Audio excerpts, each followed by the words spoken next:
Glory, glory. Okay. Good evening once again. At purihin ang ating Panginoon sa panibagong araw o gabi na tayo po ay narito sa isang layunin. Amen. At isa po lamang ang ating pong layunin sa tuwing tayo po ay nagtitipon at naka-live streaming po tayo. Isa lamang po ang ating layunin, maipahayag ang salita ng ating Panginoon. Dalaman po natin na sa ating pong kasalukuyang panahon ay grabe na po ang mga kaganapan, no? At yung mga tatawag na paglaganap ng pandemyang ito. But we stand on the gap. Amen. Tatayo tayo sa pagitan ng salita at ng kalalagayan sa ating panahon. Amen. Sapagat alam po natin na ang salita ng ating Panginoon ang ating buhay. Amen. At kagaya ng ating pong pinapaniwalaan, Sister Gloria. Amen. Kung wala pong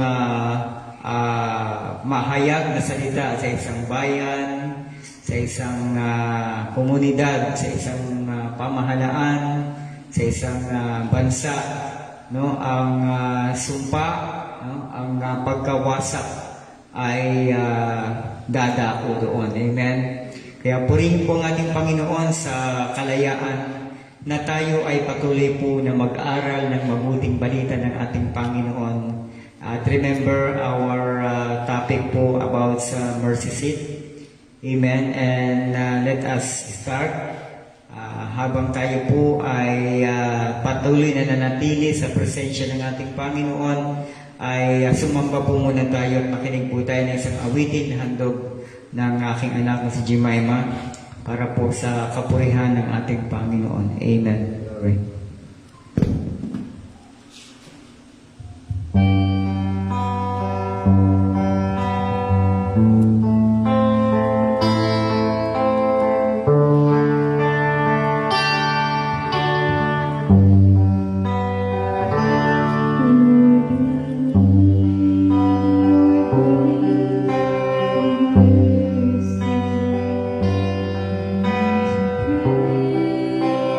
Thank you.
mensahe ng awitin. Amen.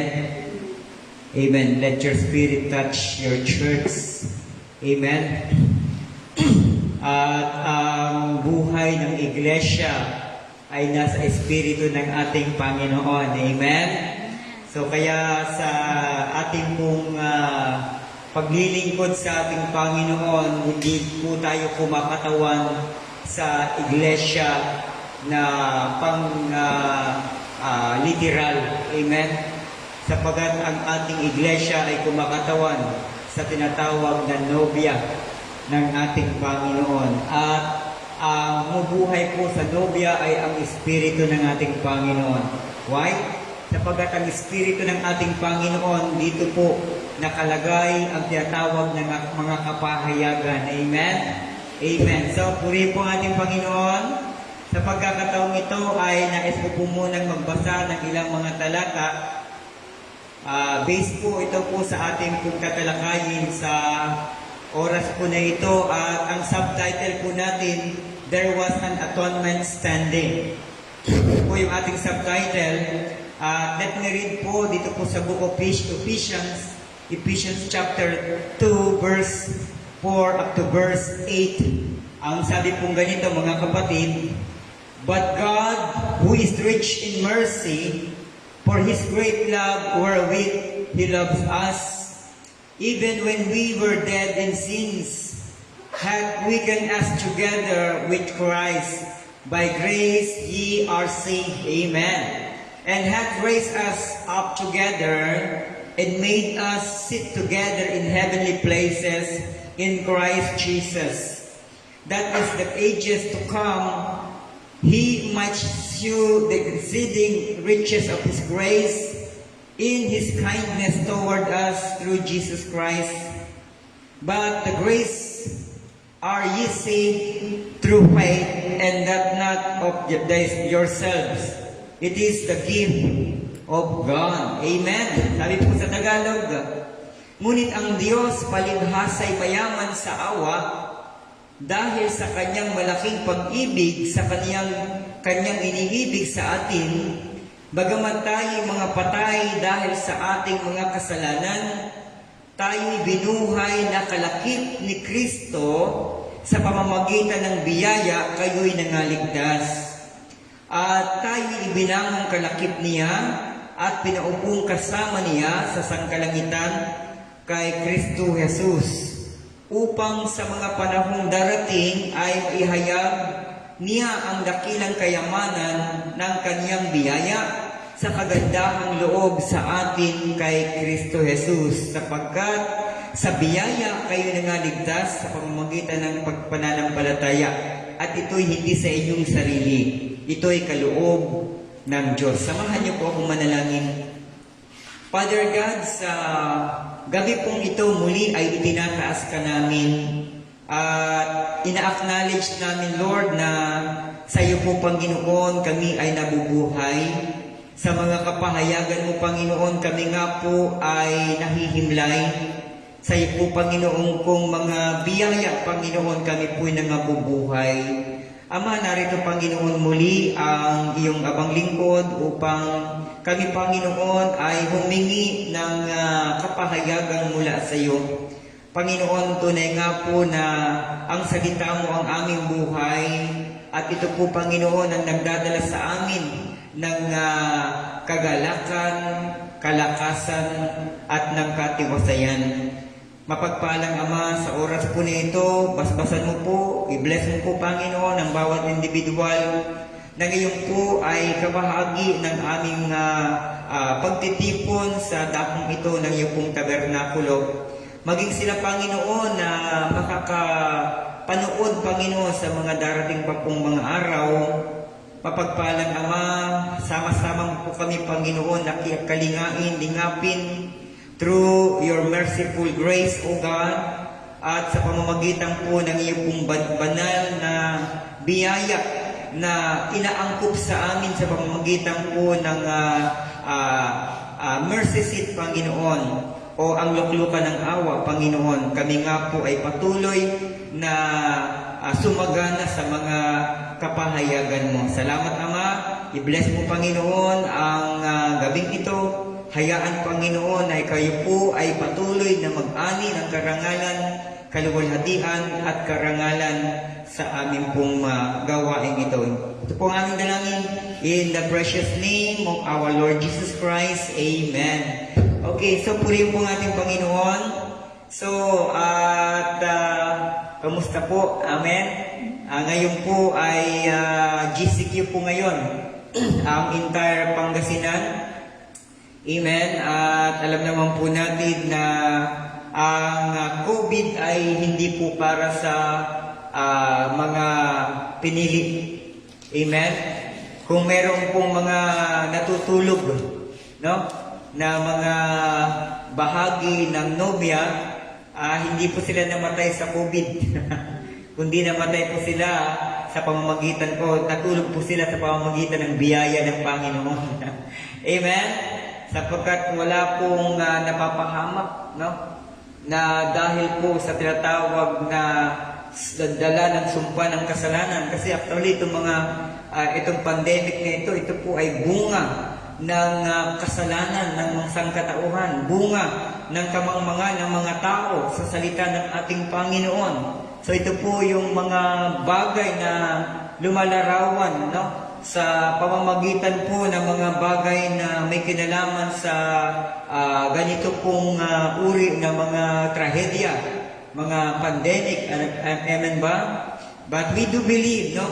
Kagaya po ng ating pong inaasahan, hanggat ang mga anak ng Diyos, no, ay naririto sa sangkatauhan, no, ay patuloy po na mamamayagpag ang makapangyarihang kapahayagan ng Diyos upang kunin at ganap na baguhin ang mga mananampalatayang nakatala sa aklat ng buhay ng Kordero. Amen. Okay. So, as we continue, tayo po muna ay magbalik tanaw sa ating pong nakaraang discussion. Ang ating pong subtitle last Wednesday about Don't Forget the Word Eastward. No? Sabi ganun, huwag kalilimutan ang salitang pasilangan. No? At alam naman po natin, pag sinabing silangan, may mga connection po dyan regarding sa kaganapan ng ating Panginoon. No? Amen? So, eastward, ito po yung ating pong napag-aralan. I-highlight ko po muli. Where Jesus came from? The east. Saan daw po nagmula si Jesus? Saan siya pinanganak? Sa tinatawag po na silangan. In a cloud of glory. Where does the sun rise? Saan daw po sumisilay? Saan daw po bumubukang liwayway? Amen? Nagsa-sunrise, ito daw po ay sa silangan. Where will the sun rise? Yung S-O-N, saan daw po sumilay ang anak ng Diyos? Sa east. Amen po ba? And of course, sabi nga nun, where was the mercy seat sitting? Saan daw po nakalagay na bahagi ang luklukan ng awa sa tinatawag po na pasilangan. Amen? Toward the east. Amen. Why have I got you all sitting this way toward the east? Why? The altar is to the east. Bakit lahat daw po ba nakaayon doon sa tinatawag na silangan? Bakit nakalagay doon sa silangan? Why? Because the altar, yung altar ay nasa silangan din. Amen? So, altar speak about yung paghahandog. Amen po ba? So, purihin po ang ating Panginoon sapagkat in connection po ito. Amen po ba? Sa bumubuo ng kasaysayan ng pagtutubos ng ating Panginoon sa kanyang habag, sa kanyang paglingap, sa kanyang pagliligtas. Amen? Lahat po yan ay nakatuon sa tatawag na pasilangan. Amen? Okay, another one. Now, God has a mercy seat today to be guarded. Meron daw po, sabi ganon, ito po ay natakal po natin last Wednesday, no? Meron daw po ngayon sa panahon po natin ito na luklukan ng awa na kinakailang na nababantayan. Okay? You believe that where the mercy seat found? In the heart of man. Amen. Sa saan daw po, masusumpungan daw po itong luklukan ng awa na ito, na ngayon daw po ay binabantayan ng tatlo. Sabi ganun, actually yung tatlo na ito, about po ito sa tatawag na, kung babasahin po natin, babalikan po natin doon sa time nila Moses. Each tribe po, tatlo po ito. Kasi 12 tribes po ito. Tatlo-tatlo na tribo, meron po silang ina-assign na mag-guard doon po sa mercy seat. Okay? Yung tatawag na Ark of Covenant. Meron po doong tatlo nang nag-guard. So, ngayon daw po, sabi nga meron daw po ngayon na luklukan ng awa sa ating panahon ngayon.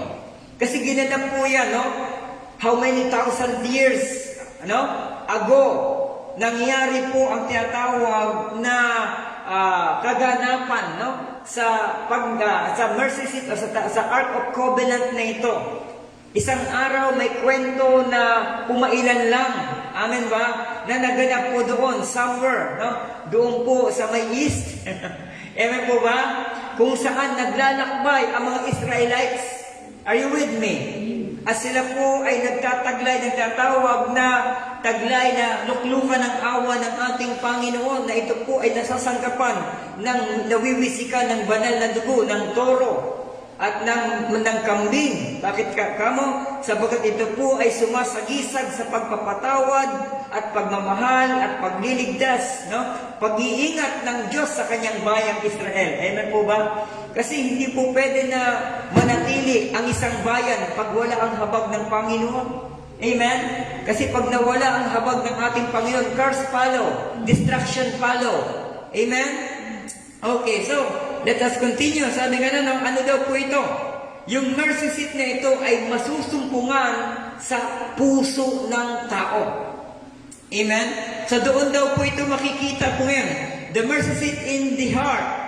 Seat where the shining forth of His glory in all of His children. The Shekinah glory in the human heart. Amen.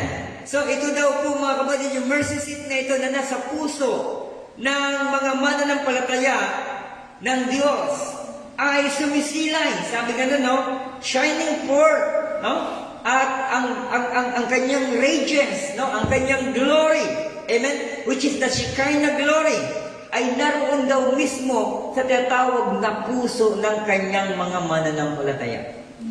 Natatandaan po natin, di ba? Doon po sa panahon ni Moses, yung Ark of Covenant, which is yung tinatawag na yung Tabernacle of God, doon nagsisimula, doon nanggagaling yung liwanag, doon nagagaling tatawag paggabi, doon nakasentro, doon nakapoint. Doon nakapoint ang tinatawag na pillar of fire. Sa gabi, doon nakapoint po yun sa Ark of Covenant, which is tinatawag na mercy seat na ito. Amen ba? Praise God. At dito po nakapoint pati ang tinatawag na pag-umaga, yung tinatawag na pillar of cloud sa umaga. Amen po ba? At ito po ang tawag doon ay ang glory ng ating Panginoon. Amen? Yung kaluwalhatian ng ating Panginoon. So, ngayon sa ating panahon, tayo mga mananampalataya, kitang-kita po ito ng ating mga kaaway na mayroong Shekinah glory sa kanyang sa anak ng Panginoong Diyos. Amen po ba? At nababantayan po ito ng tatlo. Amen? Kasi sabing ganun, tatlo daw ang nakabantay doon. Are you with me? Sa Old Testament time, hindi po pwedeng mawala ito ng kabuluhan. Lahat po ito nasa type and shadow. Lahat po ito ay nakaayon po sa tinatawag na tipo at anino, larawan ng mga bagay na nakalipas at sa kasalukuyan. Amen? At kung doon po sa Ark of Covenant na nangyari po doon, sa bahagi ng kwento ni Moses, meron pong tatlo na tribes na nagbabantay doon. sa tatawag na mercy seat, no? Sa Ark of Covenant. Ngayon, meron pong nagbabantay na tatlo. Ang mercy seat na sa puso, pero may tatlong nagbabantay dyan. Sabi nga, i-guard down po natin ito, bantayan po natin ito. Why? Sapagkat ang tao ay tatlong bahagi. Amen. Tatlong bahagi po ang tao. Soul, body, and soul, spirit, and body. Now, body, spirit, and soul. Amen ba? Tatlo po yan. Bakit ka mo? Kasi yan po ay kinakailangan magbantay sa kaluwalhatian ng ating Panginoon. Amen ba? Okay, so, Shekinah glory in the heart of human. Amen. What is the Shekinah glory? It's God's presence. Yung kaluwalhatian ng Diyos pala ito, yung Shekinah glory. Amen? Presensya pala ito. Pag sinabing presensya, kasi tayo may mga presensya tayo. Amen ba? Kaya halimbawa kahit nakatalikod ka, na pag may papalapit sa iyo, madadama mo yung kanyang presensya. Amen? Kaya nararamdaman mo yung presensya. Now, ito po yung Shekinah glory, ito daw po yung presence ng God. In other words, nararamdaman mo na gumaganap sa iyong buhay ang presensya ng Panginoon. Sapagkat meron siyang nakatakda sa iyo na pag-aari, which is yung tinatawag na mercy seat sa puso mo. Amen? Yung Ark of Covenant. No? Kaya yung covenant na sa puso yan.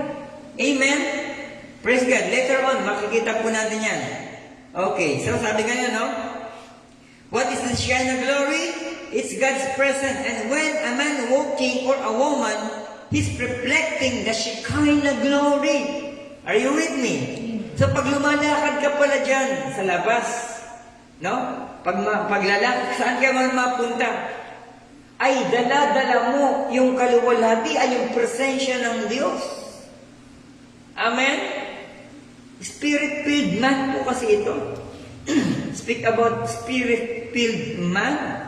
Amen. Another one. Nothing touched the mercy seat without the approach. And the only thing that could approach, it was through the blood. Tingnan mo, walang makakalapit din sa mercy seat na ito. Amen. Ang naglagay po dito ay ang Diyos. Pero dahil nga po si Jesus, siya yung living sacrifice. At ang dugo niya ang perfect na sacrifice. Ito po yung nagwisik sa atin at nakaluklok sa atin ngayon. Amen? Kaya po tayo, sabi nga no? And the only thing that could approach it was through the blood. Aaron went in there once a year with the blood. Pumupunta daw doon sa place of Holy of Holies si Aaron once a year with the blood. Na meron siyang taglay na dugo. Ngayon si Jesus, nananatili siya sa ating puso ngayon. At siya po ay ang ating mediator na siya po once lamang siya nag-andog, nag-alay ng kanyang sarili upang yung dugo na siyang dumanak sa kanyang pisikal na katawan ay magsilbing habag at awa sa atin ng ating Diyos. Amen. So, ito po yung kabuuan ng ating pong topic last Wednesday. Let's go on po sa ating pong main reading o main topic for this morning. So, purihin po ang ating Panginoon. So, ang ating pong subtitle, There Was an Atonement Standing. There was an atonement standing. Okay. So, dito po sa verse 4 ng Ephesians chapter 2. But God, who is rich in mercy, no? For His great love, wherewith He loves us. Ngunit ang Diyos, palibhas ay mayaman sa awa. Tingnan niyo po mga kapatid. Bakit ka mo? Biro mo, pati hindi kanya kukunin niya na. Kaya siya mayaman sa awa. Kahit yung hindi kanya kukunin niya na. Bakit ka mo? Ito'y sinabi na sa parable eh. Nagtatawag na pinagkatiwalaan ng tatlo sila na mga iba? 5,000, 2,000, tsaka yung 1,000. Ano sabi ng 1,000? Ano? Kilala kita eh. Nangunguha ka ng hindi iyo. No, lahat naman sa Diyos eh. Sino bang makapagsasabi na ang bagay ay hindi lahat galing sa Diyos? Lahat galing sa Diyos. Ang ibig sabihin itong caretaker na ito, sabi niya, kilala kita, nangunguha ka ng hindi yun. Ang ibig sabihin niya, kahit papunta ng impyerno, pinukuha mo pa. Ando doon na, nakalista na. Ando doon na sa hell. Papunta na doon, pero bakit kinukuha mo pa? Kilala kita kasi nangunguha ka ng hindi iyo. Diba? Amen? Bakit ka mo? Kasi rich in mercy. Sagana ang habag ng ating Panginoon. Kaya sabi nga yung dating hindi niya kinahabagan, ay kinahabagan niya ngayon. Bakit ka mo? Kasi doon siya nakaprogram. Ganun yung purpose niya. Yun ang fulfillment ng kanyang ministry. No? Showing mercy to others. Showing mercy to all. Kaya nga sabi, for God so loved the world. No? Yung pag-ibig ng ating Panginoon includes the mercy of God. He gave His only begotten Son. Amen? So, which is Jesus. Amen po ba? And then, sabi ganun, kaya nga po, sa napakayaman ng awa ng ating Panginoon, dahil sa kanyang malaking pag-ibig sa kanya, na iniibig sa atin. Tingnan mo, mga kapatid sa Panginoon, hindi ka ba natutuwa, mga kapatid, na napakasagana na kanyang inihandog na pag-ibig sa atin, itinakda niya ito. Inilapat niya ito, bagamat maraming tao hindi nauunawaan ang kahulugan ng pag-ibig at habag ng Diyos na inilagay ng Diyos Ama more than 2,000 years ago sa pamamagitan ni Jesus Cristo. Amen? Okay, let me read ng isang quotation. Ang title po, The Ark. Ito po yung title ng quotation. Ito po yung title ng book. At sabi pong ganito, there laid the judgment in the ark. Meron na. Nakalagay na ang paghatol doon sa arka. Sa arko. Okay? Ready to come forth. Handa na ito para humatol. There laid the judgment in the ark, ready to come forth. But when it did, good, sabi nga nung malap ng gagawin na, hindi umubra. Bakit ka mo? For there was an atonement standing between it and the believers. Amen? Andiyan na yung paghatol. Anytime. Pero nang hindi makakilos, hindi makagawa ng paghatol, sapagkat mayroong pang namamagitan. In between the gap, there's something standing between the gap. Ano po yun? Which is si Jesus. Siya yung nagbayad ng kasalanan, atonement. Amen? So tumatayo siya doon sa pagitan ng kapahamakan at ng buhay. Tumatayo siya doon upang in the name of believers as their attorney. Amen. Siya yung tagapagtanggol ngayon. Pero remember, one day, mawawala ang tagapamagitan na ito. Kaya sabi po alam niyo po, meron po sinabi yung prophet, sabi gano'n, magmadali na tayo. Go quick, sabi gano'n. No? Magmadali na kayo. Sabi gano'n, tumakas na kayo. No? Ang escape po natin dito ay ang message. Tanggapin po natin yung mensahe at alisin po natin ang lahat ng mga bagay, na mayroong pong kinalaman sa kung ano lamang ang aking naiintindihan na galing sa mundo. Amen. So tingnan po natin. There was an atonement standing between it and the believer. And the believer come and accept Christ in the shadows and types. Tingnan po natin.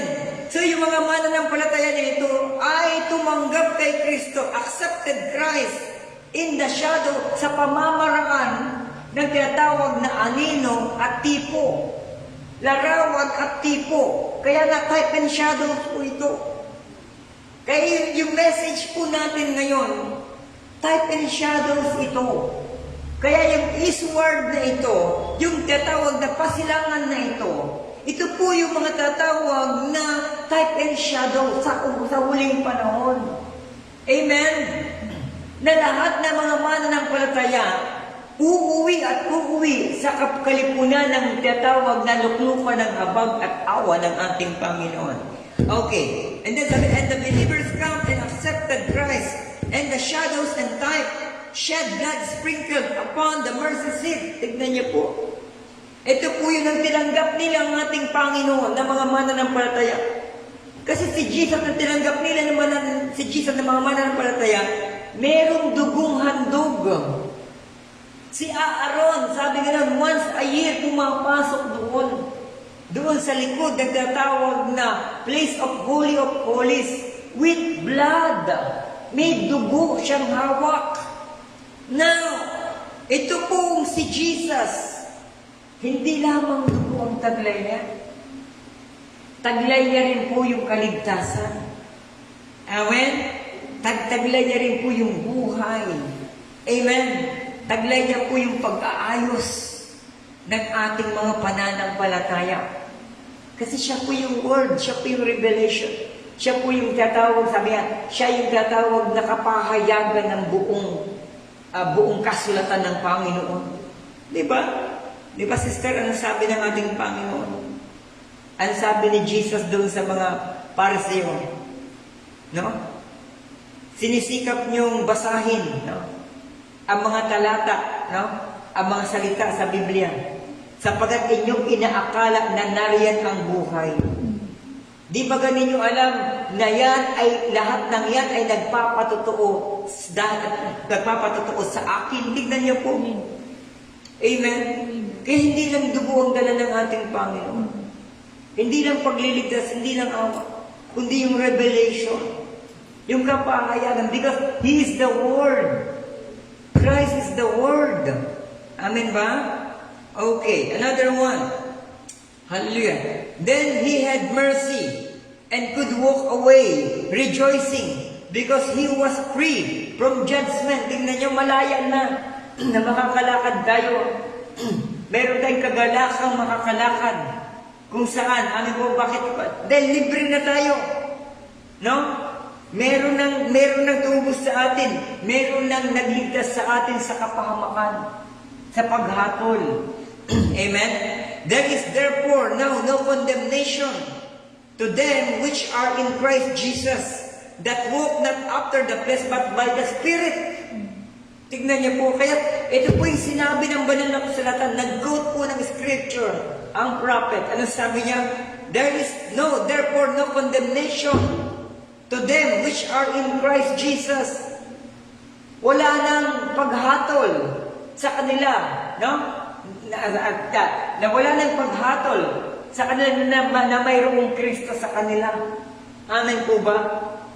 Ang sino mang na mayroong Kristo sa kanyang buhay ay kailanman ay hindi na daw po dadaan sa paghatol. Sino si Kristo? Siya yung revelation. Amen? Kung meron daw pong kapahayagan ang buhay po natin, which is Jesus, hindi na daw po tayo dadaan sa paghatol. Amen po ba? Why? Sapagkat they that walk not after the flesh, lumalakad hindi sa pamamagitan ng laman. Amen ba? Ng pangmundo, kundi lumalakad sa pamamagitan ng Espiritu. Tignan niyo po. Yung Espiritu, ito po yung nagka-counsel sa atin. Ito po yung nagbibigay sa atin, nagtatawag ng mga, nag-a-advise sa atin. Ito po yung gumagawa, nagre-reflect pag meron tayong mga achievement, meron tayong mga gawain sa Panginoon, ito yung nagre-reflect sa atin. Amen po ba? Yung spirit ng ating Panginoon. Amen? Kaya nga po rin ang ating Panginoon, salamat sa Diyos, sapagkat yesterday, unexpectedly, nakapag-conduct po tayo ng Bible study doon sa ating kapatid na bagong lipat doon po sa part ng Palina. Palina East. Amen. East din, Palina East. Eastward. Sa Palina East. Di ba? Nag-conduct po tayo accidentally. Sapagkat, buti nga, praise God, dahil nung ako po ay lumakad, ay dala ko po itong aking agapaw tablet na binigay po ng Voice of God. Amen. Kasi at ito po, napakalaking tulong po nito, sabagat narito po yung mga messages ng ating propeta sa huling panahon. At dito po tayo nagkakaroon. Kaya nga, mas maganda talaga, kapatid, na kaysa tayo pumunta, may dala tayong word. May dala tayong mga messages. Ano po ba? Kasi actually, nung pag ako po yung bumabiyahe, patungo ng malayong doon, kasi sa summer, pagka ako po ay nagko-commute, nagdadala po ako ng ganito po ng agapaw, and then hindi ako makapagbasa kasi malikot, ginagawa ko headset, nakikinig po ako. Kasi nandiyadyaan na po meron pong audio ito, kaya napakaganda po, kaya purihin po ang ating Panginoon, sapagkat nag-provide po ang ating Panginoon sa huling panahon ng mga ganitong mga instruments upang manatili po tayo sa salita ng ating Panginoon. Amen? So pagdating po doon sa Bible study po namin, kasi bagong lipat pa lang, how many days pa lang po siya, mga 5 days o ata 4 days pa lang sila doon. Wala pa po masyadong kapit-bahay. And praise God, yung merong matanda doon na naakay. sabi ni Sister Marisol, Ante, pwede po ba kayo ma-invite? May Bible study sa amin. Accidentally, talagang yung pala yung matandang na-invite. Dating member ng kaibigan kong pastor sa denomination. At nung nagbanggit siya ng pangalan ng isang pastor, sabi ko, kilala ko yun. Amen. At after po ng amin pong gawain, and praise God, na-deliver po ng maganda, na ipahayag po ng maayos, malinaw, ang salita ng ating Panginoon. Remember, that is for the glory of God. Tandaan niyo po mga kapatid, kung nasaan ang kanyang nobya, ando doon ang mensahe. Amen? Hindi po kasi kapatid para sa akin. Kasi kami mga instrumento po, mga bearer lang po kami, tagapagdala lamang po kami. No? Kami lamang po ay mga naatasan ng ating Panginoon para po magdala ng mga kapahayagan. At pagdating po ng eksaktong pagpapahayag, hindi naman po ang pastor ang nagpapahayag, kundi ang ating Panginoon. Amen. Tandaan niyo po ito mga kapatid sa Panginoon. Walang kinalaman ng pastor. Ang pastor nagpabasa. Pero ang nagpapahayag, ang nagre-reveal, nag-a-unfold, ay ang Espiritu ng ating Panginoon. Amen. Let's continue. So sabi nga, there is therefore no condemnation to them which are in Christ Jesus, that walk not after the flesh, but by the Spirit. Ganda, no? Kaya kanina kanta, no? Spirit, touch your church, stir the hearts of men. Amen. Revive us, Lord, with your passion once again. Di ba? Di ba? Tingnan niyo po, no? Yung tinatawag na Spirit touch your church, ito po yung word kaganina na umangkop dito sa ating pinag-aaralan po ngayon. Amen po ba? Speak about the Spirit of God. Amen? Sabi nga no, that walk not after the flesh, but the Spirit. And when a man knows that he has died to the things of the world, and those that get in Christ Jesus, and walking according to the Holy Spirit, and now the way of his sinful world, there is no condemnation to him. Ngayon, sabi ganon, kung ang isang tao alam niya na siya'y namatay na sa mga bagay na pangsanlibutan, yung mga kinahumalingan ng sanlibutan, kung ang isang tao nalalaman niya na wala na siya dito, na ialis na siya dito, sabi ganon, and those that get in Christ Jesus, and walking according to the Spirit. Tingnan niyo po. So pag kinilala mo, kapatid, na ikaw po ay inalis na ng Diyos sa mga pangmundong kakalayawan. Amen ba? Ngayon, ikaw daw po, sabi nga na, no, and walking according to the Holy Spirit. Lumalakad, namumuhay. Pag sabi lumalakad, ayon sa banal na Espiritu, namumuhay siya. Kasi lumalakad, meron tayong journey dito. Journey ito, kapatid sa Panginoon. Yung paglalakbay natin sa mundong ito bilang mananampalataya, ito po yung bahagi ng ating lakbayin. Taglay po natin sa ating paglalakbay ang pangunguna at paghahari ng banal na Espiritu. Amen. Kaya nga, walking according to the Holy Spirit. In other words, yung mga decision making natin, yung mga ginagawa nating mga decision sa buhay, kapatid, make it sure na naka-align ito sa kung ano yung tatawag na magiging karangalan ng Diyos. Diyan ka nabubuhay, diyan tayo nabubuhay, mga believers. No? Sa bawat sandali ng mga decision mo, kailangan sa katapos-tapusan ay mabibigyan ng karangalan ng Diyos. Amen ba? Ito po yung pinaka-nature. Ito ka. Ito yung nature mo. Ito ka talaga mananampalataya.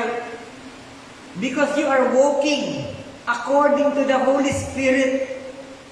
At pag sinabing walking according to the Holy Spirit, hindi ka lalakad para pumunta doon sa mga sugalan, sa mga inuman, sa mga parte-parte na kung saan na mayroong mga walang kabuluhang pagtitipon. Hindi ka dapat makita doon. Amen? Mas maganda nang manahimik ka sa iyong bahay, kapatid sa Panginoon, kaysa magkaroon ka at sumilip sa puso mo yung sa decision mo na ikaw ay umatin sa isang grande na handaan na alam mo na puros mga lobo ang nandoon, mga wolf ang mga nandoon. Pag alam mo yun ay pagtitipon ng mga lobo, huwag ka nang pumunta. Kahit gaano kasagana, kahit gaano kaganda ang kanilang paghahanda o ang kanilang mga mga pagkain na luto o masarap, masagana. Pag alam mo na yan ay pagtitipon ng mga lobo, huwag ka nang pumunta riyan. Are you with me? Amen. Sapagkat hindi mo mapararangalan ang Diyos diyan. Amen? Huwag natin bigyan ng tinatawag na reasoning na, malay mo, meron makausap doon. Hindi! Ilagay natin sa ayos ang lahat. Amen po ba? Ilagay po natin sa ayos ang lahat. In other words, kapatid sa Panginoon, ituon lamang po natin ang ating attention sa kung saan ay mapapangiti natin ang Diyos. Amen. Okay. Another one, and not the way of this sinful world. There is no condemnation to them. Kung ang sino mang tao na tinatawag na unawaan niya na siya ay patay na sa kasalanan dahil sa biyaya ni Kristo Jesus.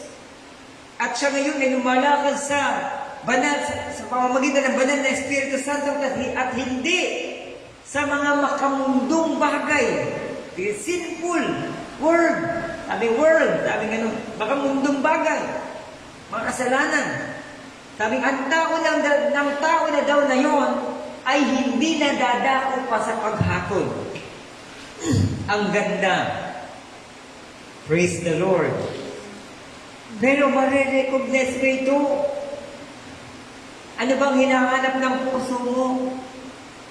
Meron ba minsan sumisilay ng mga kapahayagan dyan na gusto mong dumako sa kung saan ang mga lumang buhay mo ay makikita mo doon, masusumpungan? Kapatid, hindi na dapat. Na? Huwag na nating buhayin ang pinatay na ng Diyos sa atin. No? Huwag na nating dumisan pa yung perfeksyong inihanda sa atin ng ating Panginoon. Yes, sister? Amen. Another one.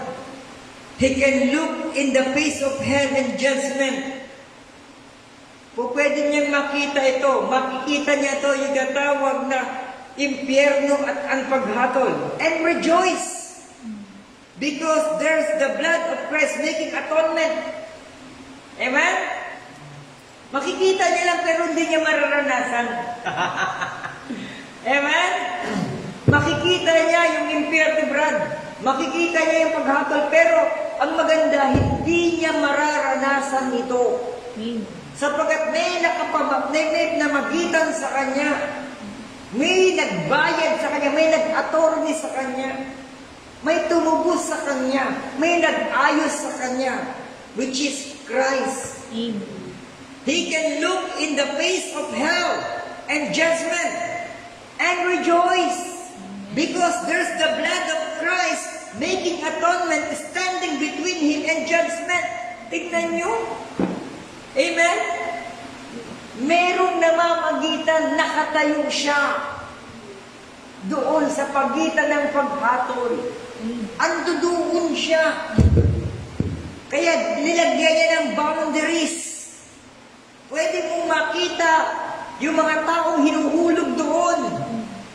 Pwede mong makita yung mga tao na tumatayo para hatulan. Pero ikaw, kapatid, meron kang taglay na kapayapaan. Meron kang taglay na kagalakan. Bakit ka mo? Sabay isa ka sa hahatol. Amen?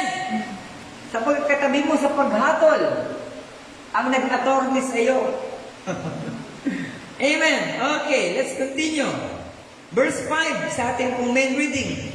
Even when we were dead in sins, hath quickened us together with Christ. Bagamat tayo mga patay, dahil sa ating mga kasalanan, makinig po tayo. Huwag natin sabihin na, bride naman ako. Kahit anong mangyari, bride ako. Pero tandaan mo kapatid, nasa katawang lupa tayo, may maling lalagyan tayo. Nandito tayo sa isang negatibong lalagyan. Nandito po tayo sa isang negatibong kasuotan na kinakailangang madamitan ng orihinal na kasuotan. Amen po ba? At sabing ganun, bagamat tayo mga patay dahil sa mga kasalanan, tingnan niyo po. Kasi walang taong pinanganak na matuwid. Pero merong mga predestinadong pinanganak na hindi na nagkakasala. Amen? Bakit ka mo? Kasi yung predestinado, speak about the wholeness ba? Portion ng Diyos yun na. Paano magkakasala yung portion ng Diyos? Hindi. Pero yung portion natin dito, which is tinatawag na natural, physical birth na ito, natural birth na ito yung speaking lies, ito yung nagkasala, at ito yung dahilan kung bakit may dugo. Nakita nyo? Ito yung dahilan kung bakit may dugo. Sapagat although that we are predestinated before the foundation of the world, pero nandito tayo nakadadmit sa isang negatibong lalagyan. na kinakailangan ng tinatawag na mayroong pong mamagitan. Kinakailangan mayroong humawak at magbigay sa atin ng tatawag na kasakdalan. At walang iba yan kundi si Jesus. Si Jesus, hindi po siya tao. Amen po ba? Kundi nagkatawang tao lang. Iba yung tao sa nagkatawang tao. Amen? Pag sabing tao, nagmula ka talaga dyan. Tao. Speak about 16 elements. Amen? May bahagi ng 16 elements. Amen? Yan ang tao. Pero pag sabi nagkatawang tao, something na meron siya sa dako paraon. No? Amen ba? He came yonder. Galing siya sa dako paraon. Amen. Kaya sabi niya, before Abraham, I am. Bago si Abraham, ako na. So, dako siya roon. Hindi siya naintindihan ng kanyang bayang Israel, ng mga Saduseo at Pariseo. Amen. Okay. Sabi nga, bagamat tayo mga patay dahil sa ating masalanan, tayo binuhay na kalakip ni Kristo. Tignan nyo. Have quickened us together with Christ. Kasama tayo ni Kristo na ibinangon. Amen? At sabi nga, by grace, ye are saved. Kayo'y nangaligtas dahil sa biyaya. Tignan niyo po. Amen? So kaya kapatid mo na talagang po pwede na mailapat na. Kaya ako naligtas dahil nagpapastor ako. Kaya ako naligtas dahil ang bait-bait ko. Lagi akong umaatin sa Bible study. Kaya ako naligtas dahil ang dami kong tinulungang tao. Sorry. Hindi yan. Isang tabi natin lahat yan. Wala po pwedeng maging sakdal sa pamamagitan ng mga gawa. Amen. Dahil dalawa lang ang requirement doon sa langit. Sabi ng ating messenger. Ano yun? Righteousness and holiness. Kabanalan at katuwiran. Yun ang nature ng Diyos. Doon siya. Kaya masisilayan natin siya sa anyo ng kabanalan at katuwiran sa pamamagitan mismo ni Jesus, sapagkat siya mismo ay ang nagkatawang taong Diyos. Amen. Okay. Praise God. Allow me to read ng quotation. The original outpouring of Pentecost, which outpouring came direct from Jesus on the mercy seat, is enduing His church through all the 7 church ages. Tignan niyo po, no? Ito po ay nagtatapos daw po yung kanyang kapakayagan ng tatawag na mercy seat, luklukan ng awa. Ito daw po ay nagtatapos sa tatawag na 7 kapanahunan ng kanyang iglesia. Magtatapos yan dito. Amen? Magtatapos po yan dito. Kasi yung pag na-rapture na yung bahagi ng nobya na nakapaloob sa tatawag na 7 churches, 7 church ages, yung 7 kapanahunan ng iglesia, ng mga iglesia. Pag na-rapture na, ibig sabihin doon talaga ang magtatapos ang tinatawag na mercy seat. Kapatid, dito talaga. Yung luklukan ng awa at habag ng Diyos. Pag malikom na lahat ng bahagi ng nobya sa 7 kapanahunan ng iglesia, dito magtatapos sa dulon-dulo ng Laodicean Church Age. Dito magtatapos ang kwento ng mercy seat, ng luklukan ng awa. Bakit? Sapagkat kukunin niya na ang pag-aari niya. At pag kinuha niya na ang pag-aari niya, mawawalan na ng dugo sa luklukan ng awa. At sabi ng prophet, punong-puno na ng usok ang paligid. Bakit kamo? Sapagkat wala na akong buhay doon. At ang kapalit daw po noon, pag nawala na daw po si Jesus sa mercy seat, tandaan niyo kapatid, magiging judgment seat ito. Are you with me? Kaya ito sa amin ng prophet, yung mercy seat, yun din ang judgment seat. Yung luklukan ng awa na ito, kapatid, siya rin daw yung tatawag na luklukan ng paghatol. Dahil yung luklukan ng awa na ito, kasi isa lang naman ang trono. Hindi naman siya maraming trono. Diba, kapatid? Isa lang ang trono, kapatid. Kung saan tumatayo ng type and shadow sa ginawa ko sa mercy seat. Doon ko sa Ark of Covenant. Amin po ba? Yun din yung ang type and shadow doon sa langit. Yun din po yung tipo at larawan ng luklukan sa huling panahon sa tinatawag na judgment seat. Are you with me? Okay. Another one. Okay, sabi po dito, ito po yung title ng book. An Exposition of the Seven Church Ages. Now, not by might, nor by power, but by my Spirit, saith the Lord of hosts. No? Tingnan niyo po mga kapatid sa Panginoon. Hindi dahil sa inyong hindi sa pamamagitan daw po ng lakas, kapangyarihan, but sa pamamagitan daw po ng kanyang Espiritu. Amen? Kasi, di ba, sila Gideon, di ba? Yung mga war noon, ancient war, na sinasabi. No? Not by might nor by power, but by the Spirit, says the Lord. Bakit kamo? Kasi hindi sa mga tabak, hindi sa chariot, hindi sa mga matitipon ng mandirigma, nagwawagi ang isang bansa, ang isang bayan ng Diyos. Hindi sa karunungan, hindi sa talino, hindi sa napakagagaling, mga tatawag na mga expert sa mga digmaan, hindi doon nagwawagi ang kanyang bayan, kundi sa pamamagitan daw po ng kanyang Espiritu. Not by might, nor by power, but by my Spirit, says the Lord. Tignan niyo? Okay. Here is another lamp of pure gold. It is burning brightly because it has plenty of oil, which it is getting from the two olive trees. Tignan niyo po, no?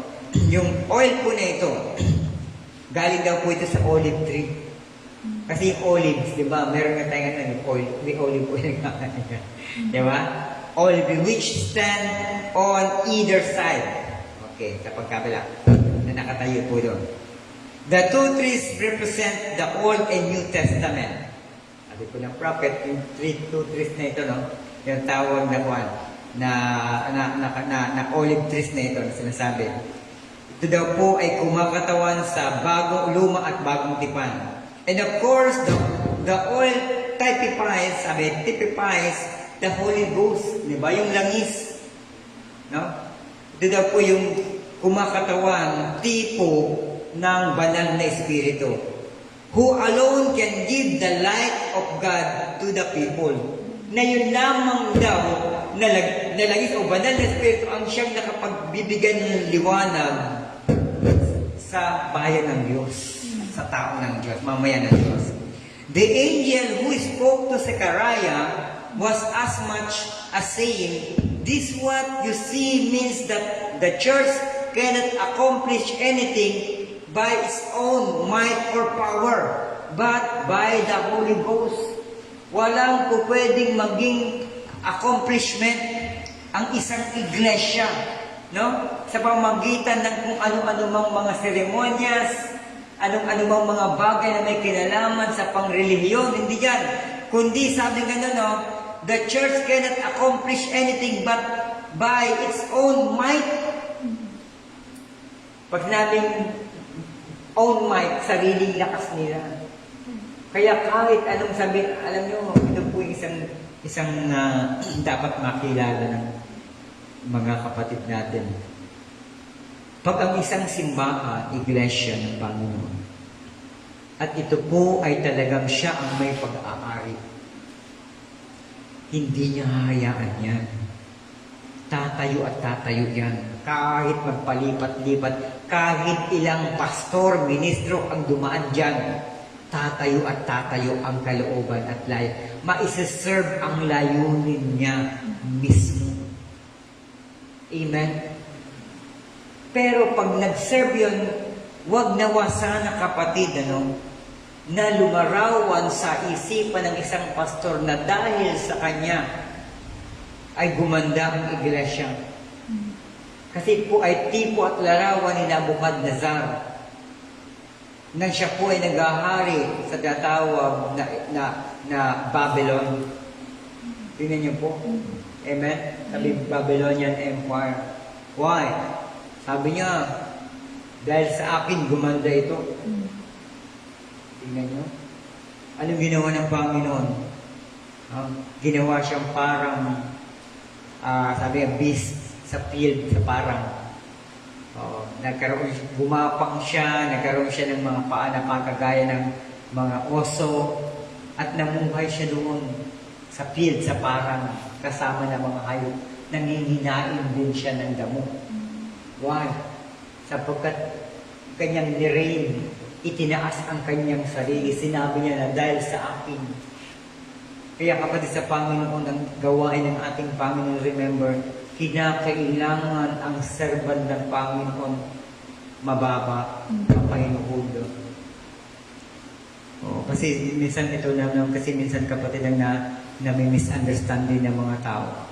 Pag nakita nila ang isang pastor napakababa, api-apihan na lang, walang kwenta naman yan. Diba? Pero hindi nila alam, mayroong sinusunod lamang yung pastor na yun. Parang, ay, wala yan. Pastor na naku, wala yan. Walang kwenta yan. Pastor na wala yan. Hindi nga ano yan eh. Hindi nga kilala eh. Mas maganda naman talaga. Kasi may mga ganyan tao. Pag alam nila na yung pastor talagang parang mababa na, parang walang kwenta yan. Kailangan gumawa ka ng ingay. Kailangan gumawa ka ng sabi, be different.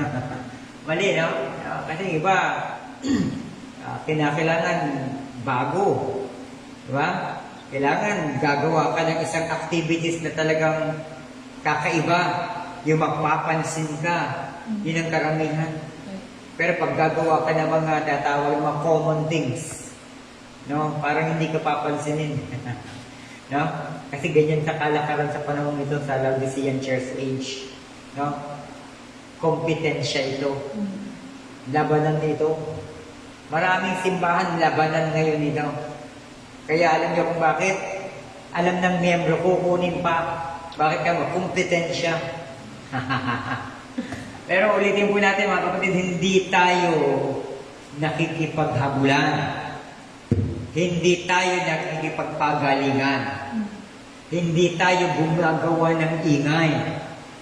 Kundi hinahayaan natin yung flow at programa ng Diyos ang siyang gumanap sa ating gawain. Siya kasi ang bahala dito. Amen ba? Walang kinalaman ang pastor. Walang kinalaman ng elders. Katawang lupa lang ito. Subalit lahat ay gumagawa, no? All work things together, no? All things work together for good to those who love Him.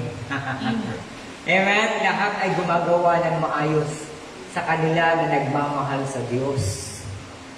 Amen, kapatid? No? Mahalin lang po natin ang Diyos. Paano paraan? Mahalin mo yung kanyang salita. Irespeto natin ang kanyang kapahayagan. Nasain po natin malakaran ang kanyang kapahayagan. Amen? Sa purihin po ang ating Panginoon. Okay. So, sa pagkakataong ito ay gusto ko po munang tutulin ang ating pong pag-aaral, no? Upang muli po nating bigyan po ng daan ang ating mga pang-temporal na mga kalikasan. Kasi alam niyo naman po, no? limited ang ating oras. Amen? At ako po'y naniniwala na ang God ay kami limitless God. He is a limitless God. Pero tayo po'y may limitasyon. Ano po ba? Upang mapaghandaan din po natin ang pagpapagamit na naman natin sa Panginoon sa susunod na Wednesday. Kung if God's will na hindi pa siya darating, if God's will na hindi pa magra-rapture, patuloy po nawa tayong kasihan at samahan ng ating Panginoon, palakasin ang ating pananampalataya, pagbuklurin po tayo. Ito po yung aking pong panalangin sa ating umaga. Naka-kneel down po tayo. Ano pong panalangin po natin? Naway pag-isahin na ng Panginoon ang kanyang nobya. Amen. Kasi sa panahon ito, kanya-kanya pa rin. Nakikita po natin. May kanya-kanya mga aral, no? May kanya-kanya mga taguri. May kanya-kanyang mga stand, no? Pero message pa rin to, no? Yun nga ang problema. Ano po ba? At dalangin po natin na nawa ay magkaisa na po ng ganap ang katawan ng ating Panginoon, which is yung bride. Amen? So puri po ang ating Panginoon. Sa pagkakataong ito ay samahan niyo po akong manalangin muli. Ihandog po natin sa karangalan ng Diyos ang lahat ng ito. Sapagkat pag ito po ay nagbunga sa ating mga puso, yung salita ng ating napakinggan, pag ito po ay nagbunga sa ating mga puso, dito lamang po mabibigay ng karangalan ng ating Panginoon. Amen? Mapagpalang Ama, napagpalang Adonai. Sa oras po na ito ay inihihinto po namin ang panandalian ang aming pong pag-aaral, Panginoon, sa pamumuna ng iyong banal na Espiritu sa mga kapahayagan mo. Panginoon, dalangin ko, Panginoon, na patuloy mong selyuhan ang mga kapahayagan mong ito na aming napakinggan, Panginoon, upang ito, Panginoong Diyos, ay manatiling mamumunga, lalago sa aming mga pananampalataya. Tulungan mo kami, Panginoon, na maunawaan po namin ang kahalagahan ng luklukan ng awa na nasa aming puso sa kapanahunan ito. Dalangin ko, mapagpalang Ama, na inyo po, Panginoon, kong samahan at lingapin kami, Panginoon, at batid mo ang pangangailangan ng aming mga pangtemporal na katawang ito na kinalalagyan po namin.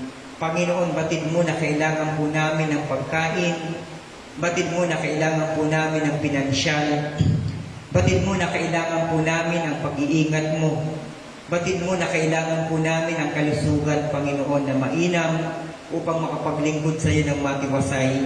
Batid mo na kailangan po namin ang pangangailangan sa loob ng aming tahanan, ang pagkakaisa ng aming bumamahal sa buhay.